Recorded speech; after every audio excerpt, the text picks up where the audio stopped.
बाळासाहेब चव्हाण कोकण कृषी विद्यापीठाने केलेलं तंत्रज्ञान सर्वसामान्य शेतकऱ्यांपर्यंत पोहोचण्यासाठी आपल्याकडे दापोली येथे माहिती केंद्राची आपण स्थापना केली, जिथे कृषी माहिती केंद्रामध्ये आपल्याला कोकण कृषी विद्यापीठाने जे जे संशोधन केलेले आहे, ज्या ज्या शिफारसी दिलेल्या आहे, ज्या ज्या जाती डिटेल दिलेल्या आहे त्याबद्दल सगळी माहिती दिलेली आहे।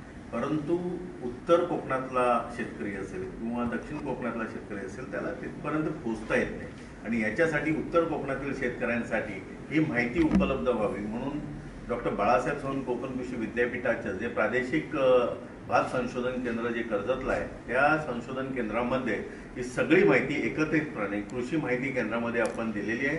याच्यामध्ये भाताच्या जाती असतील, ह्या भाताच्या जातीचे थोडंफार लाईव्ह सॅम्पल्स आपल्याला म्हणतात, लाईव्ह जरी नसलं तरी पूर्णपणे माहिती होईल अशा पद्धतीची सॅम्पल्स आपण इथे ठेवलेली आहेत। त्याचप्रमाणे एखाद्या निर्णय किडी असतील, रोग असतील, ते झाल्यानंतर कशा पद्धतीच्या त्याच्यामध्ये आपल्याला ते त्याची जी सायन्स असतो किंवा सिम्पटम्स असतात ते कशा पद्धतीची असते याची माहिती दिलेली आहे। त्याचप्रमाणे निर्णय जी उपकरणं लागतात आपल्या शेती करण्यासाठी त्याची सगळी माहिती दिलेली आहे आणि सगळ्यात महत्त्वाचं म्हणजे विद्यापीठाने जी काय 60-70 पॉम्पलेट्स तयार केलेले आहेत छोटी छोटी, तर त्याची आपण इथे प्रदर्शन ठेवलेलं आहे। मी शेतकरी मित्रांना आवाहन करतो की त्यांनी या ठिकाणी यावं, कर्जत इथे यावं, आमच्या संशोधन केंद्राला भेट द्यावी, त्यांनी ही सगळी माहिती घ्यावी आणि आपण या सगळी माहिती घेऊन योग्य प्रकारची भातशेती करून जास्तीत जास्त भातापासून उत्पन्न मिळवावं। धन्यवाद।